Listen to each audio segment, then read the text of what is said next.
One of the things I've thought about for a long time is that I've been trying to figure out what gives people's lives meaning, and tragedy gives life its negative meaning, and nobody disputes that. Even if you're nihilistic, you're not going to dispute the fact that tragedy gives life negative meaning. So when nihilists say that life is meaningless, that isn't exactly what they mean. They mean that life is suffering, but there isn't anything transcendent about it that you could set against that suffering. That's nihilism. It's not that life is meaningless. That would just be neutral. It's like, no one believes that, and they certainly don't act like they believe it. In order to have any positive meaning in your life, you have to have identified a goal, and you have to be working towards it. And there is a technical reason for that. And the technical reason, as far as I can tell, is that the circuitry that produces the kind of positive emotion that people really like is only activated when you're proceeding towards a goal that you value. And so that means that if you don't have a goal that you value, you can't have any positive emotion. So technically that's the incentive reward system, and the underlying circuitry is dopaminergic, and when that circuitry is activated, then it's part of the exploratory circuit. It gives you the sense of being actively engaged in something worthwhile. You tend to think of positive emotion as something produced by reward, but there's two kinds of positive emotion. One is the reward that's associated with satiation, and that's consummatory reward, and that's the reward you get when you're hungry and you eat. But the thing about eating when you're hungry is that it destroys the framework within which you were operating, right? It's time to eat. Well, you eat, and then that framework's no longer relevant, so the consummatory reward eliminates the value framework, and then you're stuck with, well, what are you going to do next? And so the consummatory reward has with it its own problems, but the incentive reward is constantly what keeps you moving forward. And incentive reward, because it's dopaminergic, also is analgesic, literally analgesic. So if you're in pain, you take opiates, and that will cut the pain, but so will psychomotor stimulants like cocaine or amphetamines. And so it's literally the case that if you're engaged in something that's engaging and you're working towards a goal, that you're going to feel less pain. And you can see this happening with athletes who, they'll break their thumb or something, or maybe sometimes even their ankle, and they'll keep playing the game.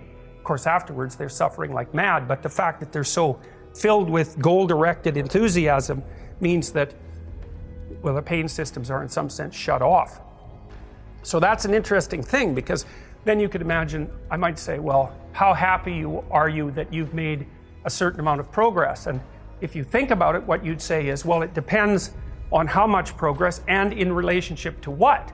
So hypothetically, you're going to be happier if you've made quite a bit of progress towards a really important goal.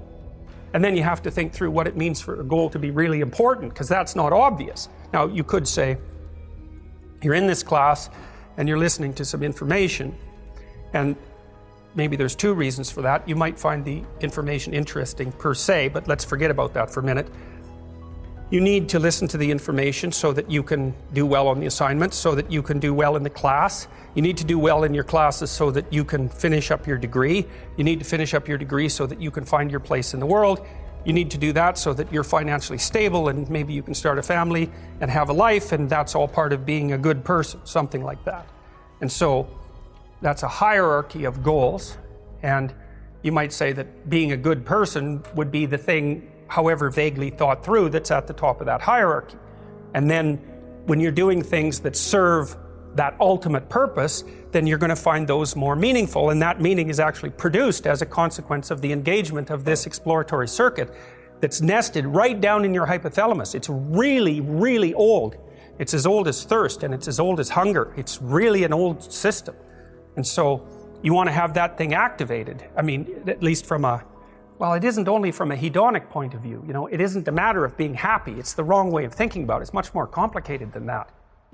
The problem with the hedonic route, so the pursuit of pure happiness, let's say, is that what makes you happy in the next minute might not be something that will make you happy in the next hour. Well, you know that. There's this comic, what's his name? They called him King of the One-Liners.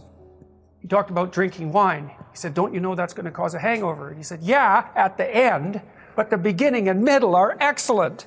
And so that's really the problem with hedonism, right? Is that to pursue something that makes you happy in the immediate present risks sacrificing your, well, many things, but at least, let's say, your hedonism in the medium to long term. And of course, that is one of the major problems with drug use. And alcohol is a really good example of that, because whatever hedonic kick you might get from it that moment at night, you're going to pay for almost completely, or maybe even more so, because the next day you're much more jittery and anxious, and that's a direct consequence of withdrawing from the drug. So when you have a hangover, you're in alcohol withdrawal. So that's how fast you get, roughly speaking, addicted to it. And so if you take another drink when you're hungover, it'll cure it. But it's not a very useful cure, because all you do is push the inevitable hangover one more step into the future. And so part of the problem with the hedonic answer is happy when? Exactly, and over what period of time? And also, who's happy? Because maybe something makes you happy but makes your family miserable.